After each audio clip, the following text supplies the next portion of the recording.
ಹುತಾತ್ಮ ದಿನಾಚರಣೆ ಅದರ ಅಂಗವಾಗಿ ಇವತ್ತ ಇಡೀ ರಾಜ್ಯಾದ್ಯಂತ ಅಲ್ಲಲ್ಲೇ ತಾಲೂಕುಗಳಲ್ಲಿ ಜಿಲ್ಲೆಗಳಲ್ಲಿ ಕೇಂದ್ರ ಕಚೇರಿಯಲ್ಲಿ ಎಲ್ಲ ನಮ್ಮ ರೈತ ಬಾಂಧವರು ಈ ಹುತಾತ್ಮ ದಿನಾಚರಣೆಯನ್ನ ಮಾಡ್ಲಿಕ್ಕತ್ತಾರ. ಅದಕ್ಕ ನಾವು ಇವತ್ತ ಇಲ್ಲಿ ರೈತ ವೃತ್ತ ಇವತ್ತಿಲ್ಲಿ ಸೇರ್ಕೊಂಡು ಇಲ್ಲಿಂದ ಒಂದು ಜಯಘೋಷ ಅಥವಾ ಆ ದಿವಸ ಏನು ನಮ್ಮ ರೈತ ಹುತಾತ್ಮನಾಗಿನ ಒಂದು ಶ್ರದ್ಧಾಂಜಲಿ ಕಾರ್ಯಕ್ರಮ ಅಲ್ಲಿ ನಮ್ಮ ಕೇಂದ್ರ ಕಚೇರಿಗೆ ಹೋಗುನು. ಆಮೇಲೆ ನಮ್ಮ ರಾಜ್ಯಾಧ್ಯಕ್ಷರು ಒಂದೆರಡು ಮಾತುಗಳನ್ನು ಹೇಳಿಕೊಟ್ಟಾರ. ಆಮೇಲೆ ನಮ್ಮ ಜಡ್ಪಿ ಆಫೀಸರಿಂದ ನಮ್ಮ ಈ ಶ್ರದ್ಧಾಂಜಲಿಗೆ ಸರ್ ಅವರು ಸಹಿತ ಬಂದಾರ. ಅವ್ರಿಗೂ ಸಹ ಕಾರ್ಯಕ್ರಮಕ್ಕೆ ಒಂದನ್ನು ಸ್ಟಿಕ್ಕರ್ ಅಲ್ಲಿ ಹಚ್ಚಾರಿ, ಸ್ಟಿಕ್ಕರ್ ಹಚ್ಚಾರಿ.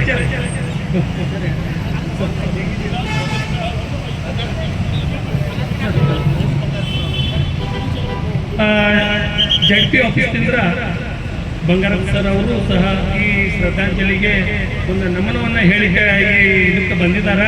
ಅವ್ರಿಗೂ ಸಹಿತ ಸ್ವಾಗತ ಹೇಳಿ ಈಗ ನಮ್ಮ ರಾಜ್ಯಾಧ್ಯಕ್ಷರು ಈ ಶ್ರದ್ಧಾಂಜಲಿಯ ಒಂದು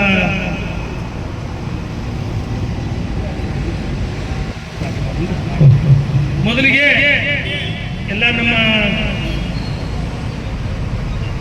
ಶ್ರದ್ಧಾಂಜಲಿ ಅವರೇನು ಹುತಾತ್ಮ ಆಗಿದ್ರು ಅವರಿಗೆ ಒಂದು ನಿಮಿಷದ ಕಾಲ ಮೌನಾಚರಣೆಯನ್ನ ಮಾಡಬೇಕಂತ ಹೇಳಿ ತಮ್ಮಲ್ಲಿ ಎಲ್ಲ ವಿನಂತಿ.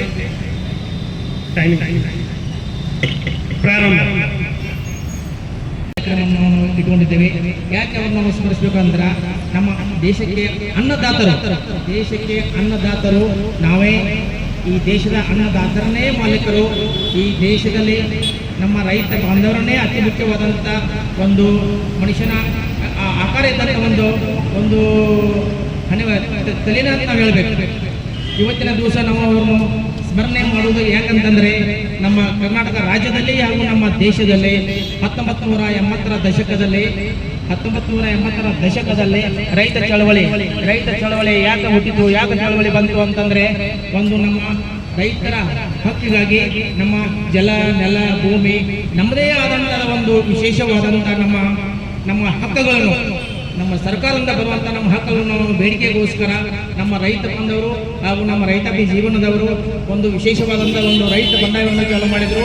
ನೀರಿನಗೋಸ್ಕರ 1980ರ ಜುಲೈ 21 ಇವತ್ತಿನ ದಿವಸ ಒಂದು ರೈತ ಬಂಡಾಯದಲ್ಲಿ ನೀರಿನಗೋಸ್ಕರ ಹೋರಾಟದಲ್ಲಿ 1980ರಿಂದ 83ರ ದಶಕದಲ್ಲಿ ಸರ್ಕಾರದಿಂದ ಪೊಲೀಸ್ ಇಲಾಖೆಯಿಂದ ಗೋಲಿಬಾರ್ನಲ್ಲಿ ಅವರು ತೀರ್ಕೊಂಡ್ಬಿಟ್ರು, ಜೀವನ ಕೊಟ್ಬಿಟ್ರು, ಜೀವ ಬಲಿದಾನ ಆಯಿತು. ರೈತ ಹೋರಾಟಕ್ಕೆ ಬರಲೇಬೇಕು ಅಂದಾಗ ಅವನ ಜೀವ ಬಲಿದಾನ, ತ್ಯಾಗ, ಸಂಸಾರ, ತನ್ನೇ ಆದಂಥ ಮನೆಯನ್ನು ಭೇಟಿಯಾಗುವಾಗ ಜಿಲ್ಲಾ ಉಸ್ತುವಾರಿಯವರಿಗೂ ಸಹ ನಾವು ಅಲ್ಲಿ ಆಫೀಸ್ಗೆ ಹೋಗಿ ಭೇಟಿಯಾಗಿದ್ವಿ. ಅಲ್ಲಿ ಕಿಟಕಿ ಸಾಹೇಬರು ಅಲ್ಲಿ ಭೇಟಿಯಾದಾಗ ಅವರು ಭೇಟಿ ಮಾಡಿಸಿ ತಮ್ಮ ಪ್ರತಿನಿಧಿಯನ್ನು ಯಾರಿಂದ ಈ ಶ್ರದ್ಧಾಂಜಲಿಗೆ ಹಚ್ಚಿಬಿಟ್ಟು ಅಂತ ಹೇಳಿದ್ರು. ಅವರು ಸಹ ಬಂದಾರ. ಅವರಿಗೂ ಸಹ ತುಂಬ ಧನ್ಯವಾದಗಳು. ಈಗ ಈ ಶ್ರದ್ಧಾಂಜಲಿ ಕಾರ್ಯಕ್ರಮ ಒಂದು ಘೋಷಣೆ ಮುಖಾಂತರ ರೈತರ ಏನ ಅನ್ಯಾಯಕ್ಕೆ ಒಳಗಾಗಿದ್ರು, ಕಾರಣ ಏನಾಗಿತ್ತು, ಅಲ್ಲಿ ನವಲ್ಗುಂದ ನರಗುಂದದೊಳಗೆ ಏನಾಗಿತ್ತು ಅಂತಂದ್ರೆ ಅದನ್ನೊಂದು ವಿಚಾರ ಹೇಳ್ತಾರೆ. ಅವಾಗ ಚಿನ್ನ